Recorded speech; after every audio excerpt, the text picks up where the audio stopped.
वालेकुम नाज़रीन, मैं हूँ आपकी होस्ट डॉक्टर इकरा रहमान और आप देख रहे हैं program health for all only on Media Focus channel.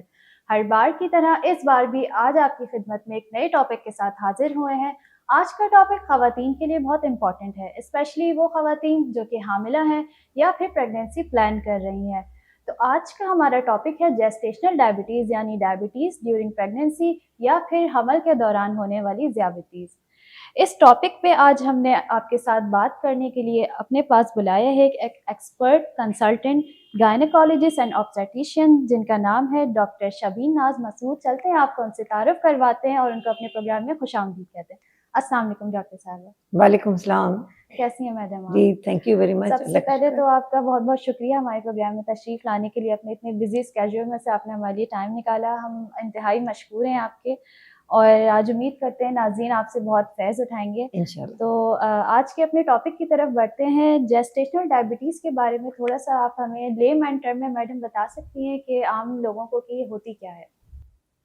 Thank you Iqra for your nice and kind introduction. अस्सलाम वालेकुम नाज़रीन। ये टॉपिक जेस्टेशनल डायबिटीज़ दिल से मेरे बहुत करीब है और बहुत सारी बातें इसमें हो सकती हैं। आपका पहला सवाल कि जेस्टेशनल डायबिटीज़ क्या होती है और इसके मुतालिक थोड़ा बताया जाए। तो जेस्टेशनल डायबिटीज़ वो डायबिटीज़ है जो प्रेगनेंसी के दौरान हामिला ख़वातीन को नमूदार होती है। अब देखिए डायबिटीज़ 2 तरह की होती है ना, एक टाइप 1 यानी बड़ी क्लासिफिकेशन देखें तो 3 तरह की डायबिटीज़ है।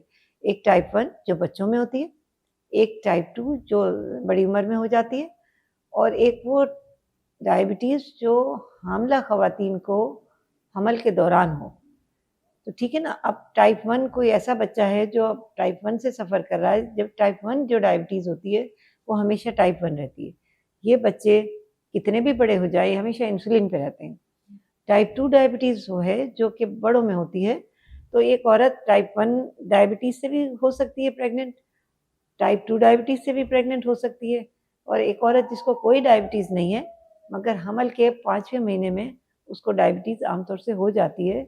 अगर होनी होती है तो उसको हम कहते हैं जेस्टेशनल डायबिटीज़ मेलाइटस, यानी वो डायबिटीज़ जो प्रेगनेंसी के दौरान नमूदार हो। जी, ये तो आपने बहुत ही लेमैन टर्म में बहुत आसान अल्फाज में आपने लोगों के लिए चीज़ें आसान कर दी हैं।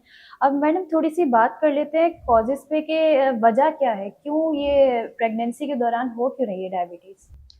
देखिए, एक तो ये था कि जो कॉमन रीज़न थी वो ये थी कि प्रेगनेंसी में शुरू में डायबिटीज़ नहीं होती है, जी। ठीक है ना? जिनको जो हाई रिस्क होते हैं, अभी बताती हूँ हाई रिस्क कौन होते हैं।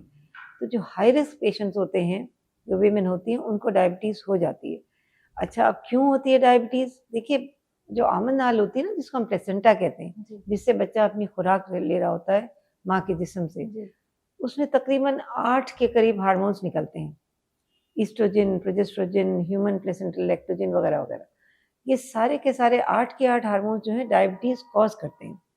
मगर आप कहेंगे कि ए को डायबिटीज़ हो रही है, बी को क्यों नहीं हो रही है? सकीना को हो रही है, सिंड्रेला को क्यों नहीं हो रही है? ये आप सवाल करेंगी। तो इसमें जवाब ये है कि देखिए इसमें कुछ रिस्क फैक्टर्स हैं। जो औरतें वो हाई रिस्क फैक्टर्स लिए होती हैं, उनको ये वार्निंग आ जाती है ड्यूरिंग प्रेगनेंसी कि अब डायबिटीज़ ड्यूरिंग प्रेगनेंसी हुई।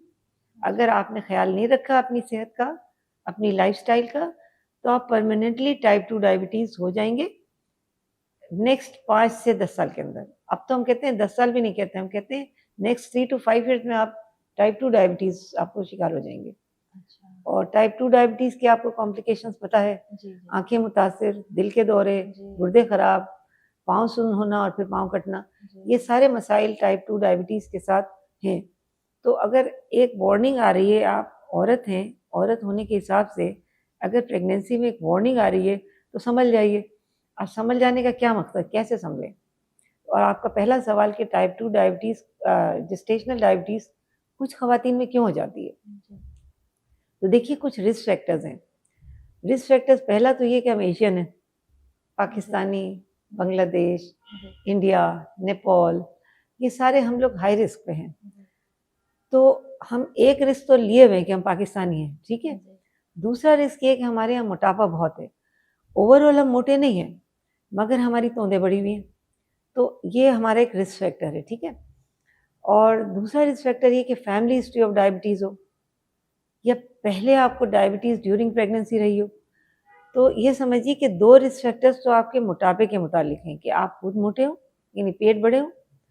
दूसरा ये कि बच्चा जो पैदा हुआ है पिछला, अगर और बच्चे हुए हैं, उनका वज़न 3.5 किलोग्राम से ज़्यादा हो। ठीक है, लोग कहते हैं माशाल्लाह बड़ा सेहतमंद बच्चा हो गया, जी। तो माशाल्लाह तो है, मगर ये सेहतमंद बच्चा मतलब सेहतमंद है या मोटा है? ओबीस बच्चा है। जी। तो पिछला बच्चा अगर मोटा है, आपका खुद का वज़न ज़्यादा है, 2 बातें तो वज़न की हो गई। आपको खुद कभी पिछली दफ़ा डायबिटीज़ हुई हो प्रेगनेंसी में, या आपकी फैमिली में कोई डायबिटिक हो, 2 हिस्ट्री से रिलेटेड रिस्क फैक्टर्स हो गए, जी, जी। 2 मोटापे से हो गए। जी, जी। 5वां जो रिस्क फैक्टर है कि हम एशियंस हैं, वो तो रहेगा हमारे साथ। जी। तो हमारी जीन्स में एक मसला है, ठीक है ना, एशियंस होने के जी। हिसाब से डायबिटीज़ के लिए। तो हम रिस्क पे तो हो गए ना।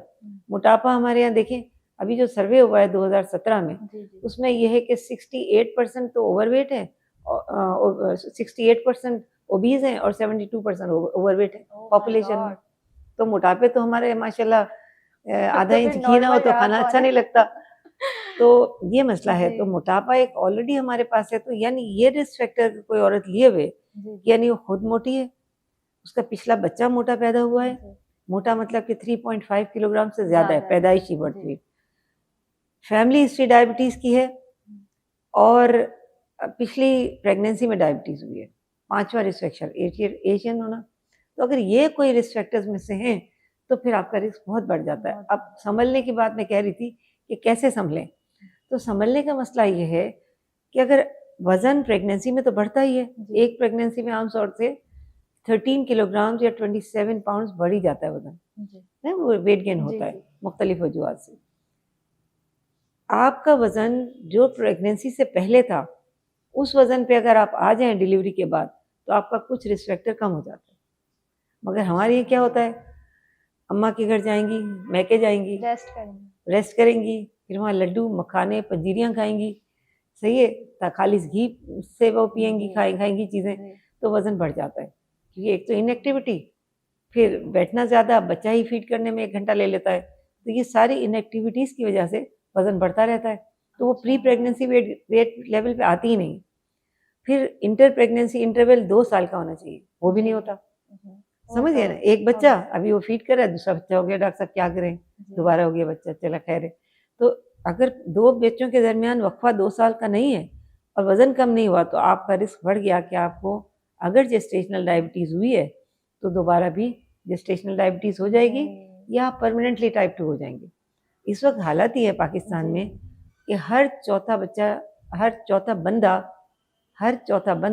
डायबिटिक है। डायबिटिक है। एक्चुअली मैटरनल हेल्थ में आ जाती है ये सारी चीज़ें कि माँओं को या जो लोग पहले से प्रेगनेंसी प्लान कर रहे हैं उन सबको इन चीज़ों का ख़्याल पहले से रखना चाहिए कि नहीं? ऐसा होना चाहिए ना कि जो लोग पहले से प्रेगनेंसी प्लान कर रहे हैं या जिनको पता है उनकी फैमिली में डायबिटीज़ है या जो आपने रिस्क फैक्टर्स इतने अच्छे से बताए, तो उन लोगों को चाहिए कि वो इन सब चीज़ों पे तवज्जो दें या वैसे ही प्रेगनेंसी प्लान कर लें कि बस अल्लाह ने दिया तो हो गया? अच्छा, अब ये बात बताऊँ इक़रा आपको कि मैं इस ऑब्स्टेट्रिक्स एंड गायनेकोलॉजी में तकरीबन 38 प्लस इयर्स हो गए मुझे। जी, माशा 1% औरतें मैंने ऐसी देखी होंगी, 1% जो प्रेगनेंसी प्लान करती हैं। बाकी सब अल्लाह ने दिया तो ले लिया। अच्छा। ये कोई प्लानिंग नहीं होती हमारे यहाँ, ना अच्छा। प्रेगनेंसी की, ना किसी और चीज़ की। तो ये बड़ा शदीद मसला है हमारा। ना मुल्क में कोई प्लानिंग है, ना फैमिली प्लानिंग प्लानिंग है, की ज़रूरत ना है। प्रेगनेंसी प्लानिंग है। जी, सब कुछ बिल्कुल। चलता रहता है। अल्लाह दे इसीलिए बंदा ले। तभी ये बीमारियाँ कंट्रोल नहीं कर पा रही क्योंकि हम प्लान करके चीज़ें नहीं चल रहे, हम क्योंकि अनप्लान्ड प्रिवेंटिव तरीके से हम चीज़ों एग्ज़ैक्टली को चलाए जा रहे हमारी हैं। प्रिवेंटिव मेडिसिन ज़ीरो है ना। मलेरिया हो जाएगा तो खाएँगे, मच्छरों से नहीं नहीं बचाएँगे, बचाएँगे, सही बात या है। मच्छरों से बचाना हमारा तो काम नहीं है, तो सरकार का काम है। मगर मच्छर से नहीं बचेंगे, मलेरिया हो जाएगा तो ज़रूर दवाई डॉक्टर के के पास चले लिए जाएँगे। जी, तो हमारी प्रिवेंटिव मेडिसिन तो ज़ीरो है ना, जी। ऑलमोस्ट ज़ीरो है। लाइफ़स्टाइल को ख़्याल नहीं रखेंगे, डायबिटीज़ हो जाएगी तो दवा लेने ज़रूर जाएँगे डॉक्टर के पास। ख़ास तौर पे जब मैटरनल हेल्थ की बात आ जाती है तो जहाँ तक मैंने लोगों को देखा तो इसको ज़्यादातर लोग बड़ा लाइटली लेते हैं कि स्पेशली मैं मेल जो हमारी कम्युनिटी है उसकी जानिब से देखती हूँ कि भई हमारी अम्मा ने भी तो बच्चे पैदा किए थे, इसमें कौन-सा नया काम है। तो इसमें थोड़ा-सा औरतों को मुझे लगता है कि थोड़ा-सा अवेयरनेस की ज़रूरत है, मर्दों को भी और औरतों को भी, कि अगर कोई हामिला खातून है, तो उसका इस तरीके से ख़्याल रखा जाए और इस तरीके से चीज़ें प्लान की जाएँ कि चले आपने अगर प्रेगनेंसी प्लान नहीं की है, तो आप आगे की चीज़ें प्लान कर सकते हैं, आगे अपनी डिज़ीज़ेज़ को प्रिवेंट कर सकते हैं, अपनी कंडीशन को आप कर सकते हैं मैनेज। बहरहाल हम आगे नेक्स्ट चीज़ है जो एक कॉमनली लोगों के ज़हनों में सवाल आता है, वो मैं एक सवाल करना चाहूँगी आपसे कि अगर किसी खातून को डायबिटीज़ हो गई है ड्यूरिंग प्रेगनेंसी, तो उसका उनके चाइल्ड की हेल्थ पे, जो बेबी है उसकी हेल्थ पे क्या इफ़ेक्ट पड़ेगा? ये बड़ा ज़बरदस्त सवाल है आपका। लोग कहते हैं कि बेबी डायबिटीज़ हो गई, उससे मुख्तलिफ मतलब अक्स किए जाते हैं कि बेबी डायबिटीज़ मतलब छोटी डायबिटीज़ हो गई, बेबी के साथ हो गई तो चली जाएगी, तो ऐसा नहीं है। जैसे मैंने कहा कि औरत की सेहत पे ये असर पड़ता है कि अगर एक वुमन को डायबिटीज़ हो गई, एक औरत को ड्यूरिंग प्रेगनेंसी, तो एक वार्निंग साइन है। ये वार्निंग साइन आदमियों में नहीं होती क्योंकि वो प्रेग्नेंट नहीं होते, ठीक है? जी। तो औरत के लिए ये वार्निंग साइन है कि वो संभल जाए, संभलने का बताया कि वो वज़न कम करे अपना, लाइफ़स्टाइल को ठीक करे और प्रेगनेंसी इंटरवल 2 बच्चों के दरमियान वक़्फ़ा ज़्यादा रखे। ये 2 मोटी-मोटी बातें हैं। अच्छा, अगर ये नहीं करेगी तो ऑलमोस्ट 60% औरतें टाइप 2 डायबिटीज़ में चली जाती हैं 3 से 5 साल में। पहले हम कहते थे 5 से 10 साल, अब हम कहते हैं 3 से 5 साल के अंदर। तो आप देखिए कि 3 साल कितने तेज़ से गुज़र जाते हैं। अच्छा, अब बच्चे पे क्या असर पड़ेगा? देखिए, अगर एक औरत अगर डायबिटिक है और उसको पता नहीं है, मैंने कहा ना हर चौथा बंदा पाकिस्तान में डायबिटिक है, तो उस बंदे में औरत भी तो आई ना। तो एक तो ये है कि अगर पता नहीं है कि डायबिटीज़ है, तो मिसकैरेजेस या तो प्रेगनेंसी नहीं होती है, वो औरत इनफर्टाइल होती है या सबफर्टाइल होती है। जब हमारे पास आती है कि जी हमें बच्चा नहीं हो रहा, टेस्ट कराओ तो पता लगा डायबिटीज़ है। अच्छा, अगर प्रेगनेंसी हो गई अनडायग्नोस्ड डायबिटीज़ पे, तो मिसकैरेजेस का रिस्क बहुत हो जाता है, क्योंकि हाई ब्लड शुगर की वजह से मिसकैरेजेस यानी बच्चा ज़ाय होने के इम्कान बहुत हो जाते हैं। अच्छा, अगर वो बच्चा रह गया और डायबिटीज़ अनकंट्रोल चलती रही और वो पहले से डायबिटिक है और डायग्नोज़ नहीं हुई है कि डायबिटिक है और प्रेगनेंसी हो गई, यानी टाइप 2 डायबिटीज़, तो बच्चे में नक़ाइस का इम्कान बहुत ज़्यादा बढ़ जाता है। यानी बच्चा नुक्स से पैदा हो, या दिल का नुक्स, दिमाग का नुक्स, हाथ-पाँव का नुक्स, ठीक है? ये नक़ाइस ज़्यादा बच्चा मेजर नुक्स हो सकता है।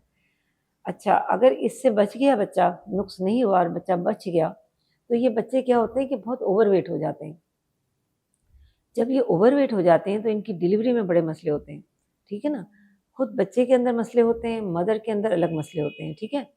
क्योंकि एक हेवी बच्चा डिलीवर होने के लिए निकलेगा तो मदर की बर्थ कैनाल से ना, वही रास्तों से निकलेगा ना जो माँ के रास्ते बने हुए कुदरत ने बनाए, उसमें बहुत ज़्यादा मसाइल हो जाते हैं माँ के साथ। बच्चे के अपने मसाइल हो जाते हैं, इतना बिग बेबी होता है तो उसको डिलीवर करना ना सिर्फ नॉर्मल डिलीवरी में बल्कि सिज़ेरियन पे भी कभी-कभी बहुत मुश्किल हो जाता है, ठीक है? फिर ये बच्चा जो माँ के पेट के अंदर है, ये किस्सा यहीं नहीं ख़त्म होता, क्योंकि हम एक चीज़ कहते हैं प्रोग्रामिंग, उस बच्चे की एक प्रोग्रामिंग हो रही होती है। जब बच्चा माँ के पेट के अंदर होता है, तो इसकी एक प्रोग्रामिंग हो रही होती है।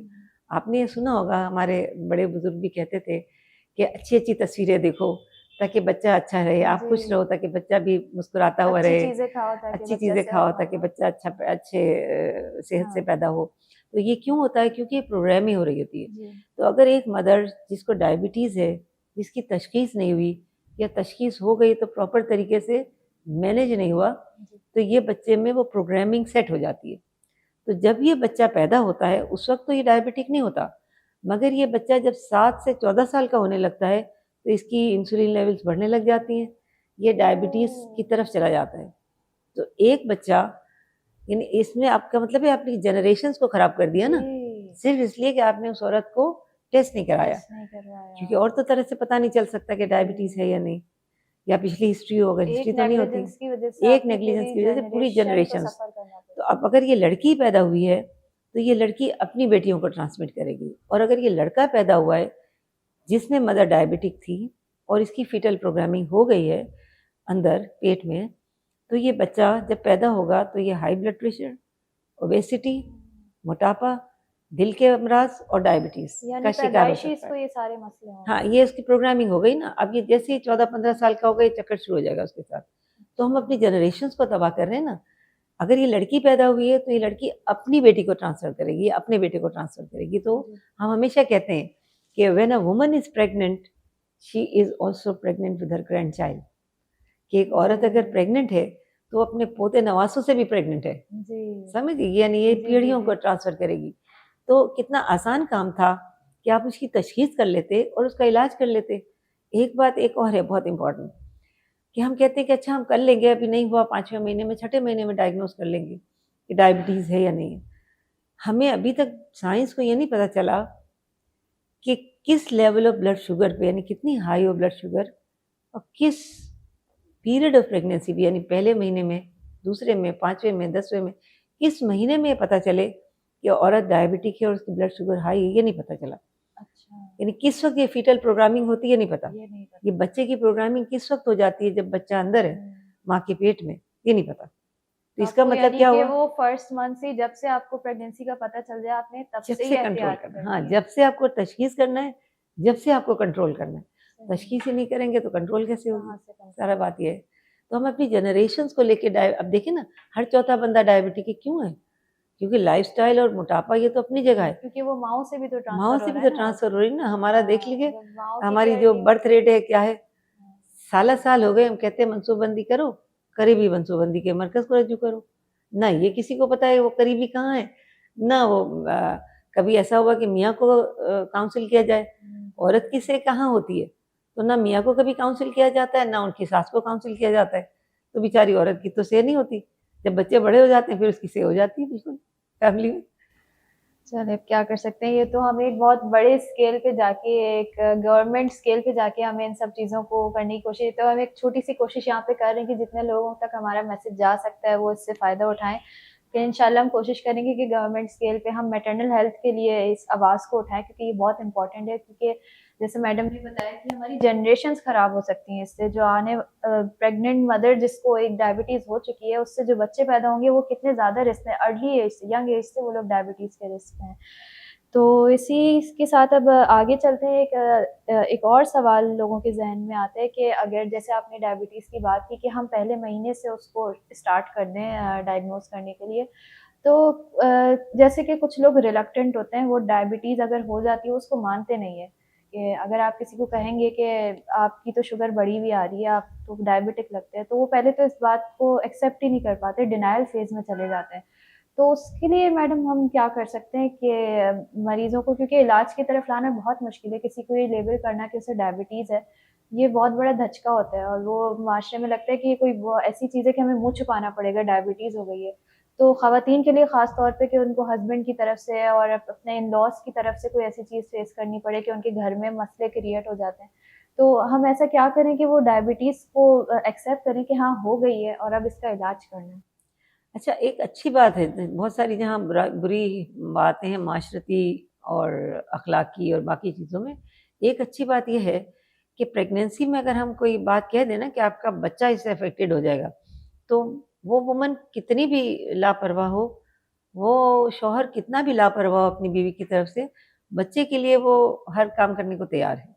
तो जब हम ये शक्कर। ऐलान कर दें कि भई जी, आपको शक्कर की परेशानी है और आपकी शक्कर बढ़ी हुई है, जी। आप इसका ख़्याल रखें वरना बच्चे को नुकसान होगा, तो वो सर धड़ की बाजी लगा के बात मान लेते हैं, डिनायल में नहीं जाते हैं। अच्छा। कहते तो हैं कि डॉक्टर साहब कि कोई हमारे घर में नहीं थी, यही पहली इसने ही लेके आ गई हमारे ख़ानदान में डायबिटीज़ की बीमारी।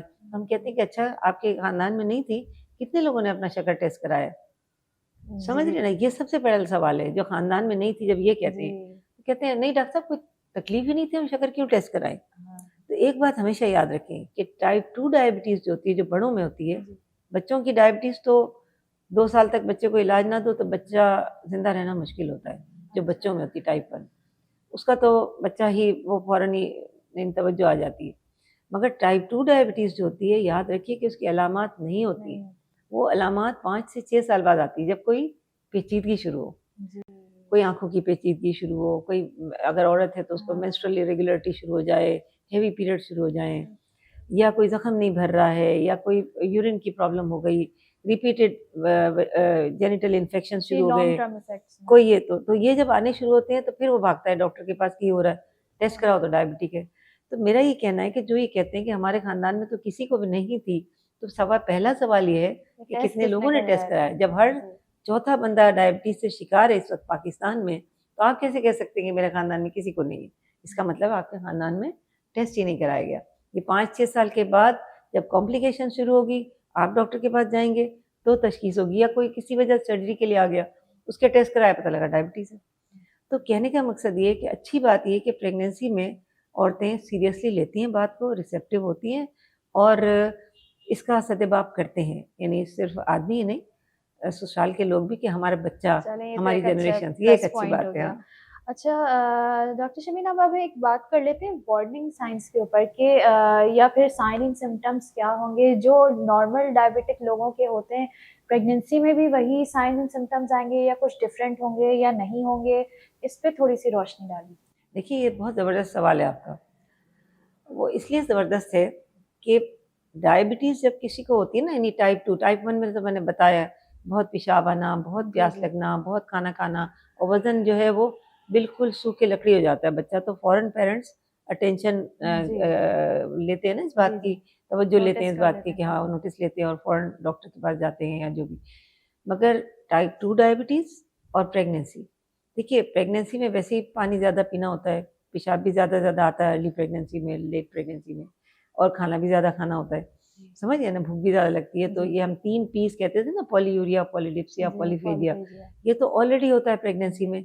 तो इत्तेफ़ाक ऐसा है कि कोई साइन सिम्पटम्स होते नहीं हैं। डिफरेंशिएट नहीं कर सकते आप। हाँ, तो जब तक आप ब्लड शुगर टेस्ट नहीं कराएँगे, आपको नहीं पता अच्छा, चलेगा कि वो औरत डायबिटिक है या नहीं। डायग्नोसिस का एक ही तरीका है एक कि ही आपने तरीके टेस्ट कि करवाना ब्लड है। शुगर ज़रूरी टेस्ट कराएँ, 150, 200, ₹250 का टेस्ट होता है। अगर एक टेस्ट करवा लें, जी, तो डायग्नोसिस होगी। जी, डायग्नोसिस होगी तो इलाज होगा ना भाई। अगर सही बात है। डायग्नोसिस ही नहीं होगी तो आप चलते रहेंगे। आखिरकार ये होगा कि जी पेट में पानी बहुत भर गया, बच्चे में कोई गड़बड़ हो गई, डिलीवरी में कोई मसला आ गया, या वो बच्चा ज़ाया हो गया, या पिछला बच्चा कोई एब्नॉर्मल पैदा हो गया था। तो इस तरह से पिछली हिस्ट्री से शायद आप अख़ज़ कर लें। मगर ऐसे प्रेज़ेंटली तो बहुत मुश्किल है पता करना कि किसी को डायबिटीज़ है या नहीं, जब तक जब कि तक टेस्ट आप ना टेस्ट कराएँ। ना करें। तो लिहाज़ा हर औरत को, चाहे उसके रिस्क फैक्टर्स हों ना हों, जो 5 मैंने रिस्क जी, फैक्टर्स जी, जी। बताए थे, कि वो खुद मोटी है, घर में जी, बच्चा उसका पिछला मोटा हुआ, खुद डायबिटिक है डायबिटिक प्रेगनेंसी में, या फैमिली हिस्ट्री फैमिली डायबिटीज़ की है और पाकिस्तानी तो है ही है। पाकिस्तानी। तो ये 5 रिस्क फैक्टर्स जी, हों या ना हों, हुँ, समझ गए ना? जी, आप ब्लड शुगर हर औरत का कराएँ। मैं हर डॉक्टर से ये कहती हूँ कि खुदा के वास्ते हर औरत का ब्लड शुगर कराएँ, उसके बगैर ना प्रेगनेंसी को लेके चलें, क्योंकि आप अनडायग्नोज़ छोड़ेंगे, तो ये पूल में ऐड हो जाएगा। अभी हम कहते हैं ना हर चौथा, ऐसा ना खुदा ना ख़वास्ता कि हम कहें कि हर दूसरा पाकिस्तानी अल्लाह डायबिटिक ना है। करे, अल्लाह ना जिस रफ़्तार से हम चल रहे हैं ना, जी, बिल्कुल। उससे ये दिन आना दूर नहीं है। जी, बिल्कुल, आपकी बात बिल्कुल सही है। अच्छा प्रोग्राम का हमारा टाइम शॉर्ट रह गया है। एक सवाल मैं छोटा-सा करना चाहूँगी कि स्ट्रेस और एंग्ज़ायटी हमारे माशरे में बहुत कॉमन है, हमारे मुल्क के जैसे हालात हैं और जिस तरीके की औरतों के साथ मुझे लगता है वो थोड़ी ज़्यादा सेंसिटिव होती हैं, तो ज़्यादा जल्दी एंग्ज़ियस हो जाती हैं, बहुत जल्दी स्ट्रेस ले लेती हैं। तो क्या ये चीज़ प्रेगनेंसी में डायबिटीज़ को किसी तरीके से अफ़ेक्ट करती है देखिए, ये या तो डायबिटीज़ को इंड्यूस हाँ, करवाती है? ये देखा गया है कि स्ट्रेस, प्रेगनेंसी खुद एक स्ट्रेस है, ठीक है जी, ना? एक स्ट्रेसफुल सिचुएशन, हम कहते हैं कि जी, प्रेगनेंसी नॉर्मल है, जी। फिज़ियोलॉजिकल चीज़ है। मगर ये खुद एक स्ट्रेस है। तो इसी वजह से जब ये स्ट्रेस आता है, तो कुछ औरतें डायबिटीज़, कुछ औरतों को हो जाती है, कुछ को नहीं होती हैं।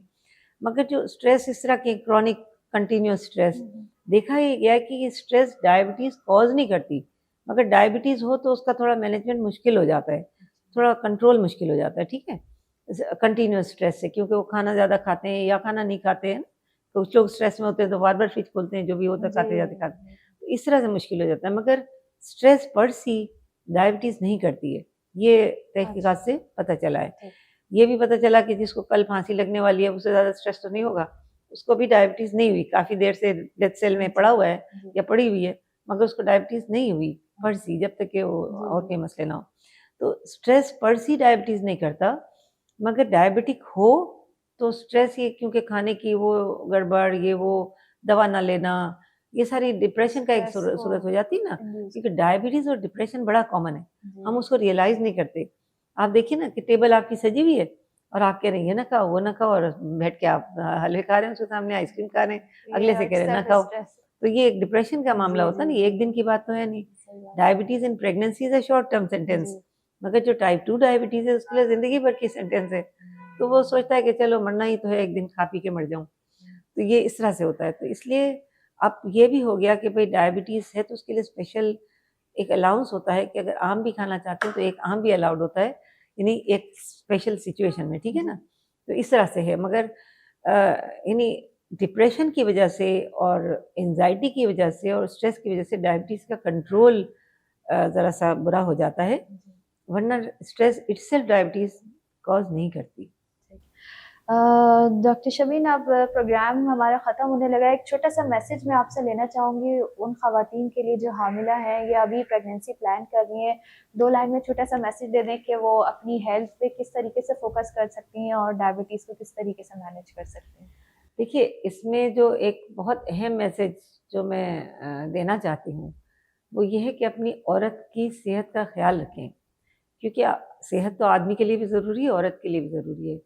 मगर अगर आप कहते हैं ना कि आदमी की सेहत का ख्याल रखते हैं ना, तो वो सेहत घर की दहलीज तक होती है। औरत की सेहत का ख्याल रखें तो वो सेहत घर के अंदर आ जाती है। यानी बच्चों की सेहत, फैमिली की सेहत, कुंबे की सेहत, औरत की सेहत से मिली हुई है, जुड़ी हुई है। तो अपनी औरतों का ख्याल रखें मेहरबानी करके, अगर आप चाहते हैं कि आपका कुंबा और आपकी अगली जनरेशन सेहतमंद रहे। ये मेरा एक पैगाम है तमाम मर्दों के लिए, तमाम सासों के लिए, तमाम नंदों के लिए, कि अपने आने वाली घर में आने वाली बहू, अपनी नंद, आपको बेटी की तरह ख्याल रखें। और मर्द हज़रात से भी ये गुजारिश है कि अपनी ख़वातीन की सेहत का ख्याल रखें, क्योंकि इसी से आपके कुंबे की सेहत जुड़ी हुई है। शुक्रिया बहुत बहुत। Thank you so much doctor Shabeen, हमारे प्रोग्राम में आप तशरीफ़ लेके आए। मीडिया फोकस की जानिब से आपके हम इंतहाई मशकूर हैं और उम्मीद करते हैं हमारे नाज़रीन ने आज के प्रोग्राम के इस टॉपिक से, जो कि बहुत इंपॉर्टेंट टॉपिक है, जो ज़्यादा हाईलाइट नहीं होता है, जिसके बारे में लोगों को उतनी अवेयरनेस नहीं है, आपको कुछ इन्फॉर्मेशन हासिल हुई होगी। आप चाहे आप खातून हैं, चाहे आप मर्द हैं, अगर आप ये प्रोग्राम देख रहे हैं तो आपके इर्द-गिर्द जो ख़वातीन हैं या जो हामिला ख़वातीन हैं, उनका ख़्याल रखें, उनको देखें, उनके टेस्ट वगैरह करवाएँ। डायबिटीज़ के लिए आज हमने ये प्रोग्राम रखा था, जेस्टेशनल डायबिटीज़, यानी वो डायबिटीज़ जो कि हमल के दौरान हो जाती है।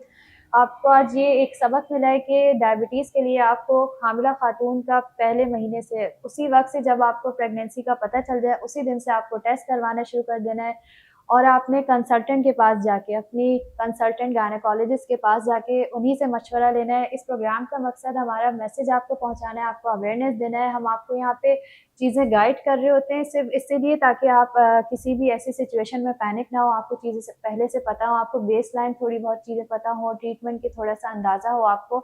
लेकिन आपने करना यही है कि अपने करीबी कंसल्टेंट के पास जाके उनसे मशवरा लेना है और उनसे ही, उनकी ही बताई हुई चीज़ों पर अमल करना है। हमसे अगर कोई सवाल करना चाहते हैं किसी और टॉपिक से रिलेटेड या फिर आज के हमारे टॉपिक से रिलेटेड कोई बात करना चाहते हैं, तो हमारा ईमेल एड्रेस और हमारा कॉन्टैक्ट नंबर स्क्रीन पर इस वक्त चल रहा है, आप हमसे कॉन्टैक्ट कर सकते हैं। और नेक्स्ट टाइम तक के लिए आपसे इजाज़त लेते हैं। हमारा प्रोग्राम देखते रहिए, चैनल को लाइक कीजिए, सब्सक्राइब कीजिए। मुझे इजाज़त दीजिए, अल्लाह हाफ़िज़।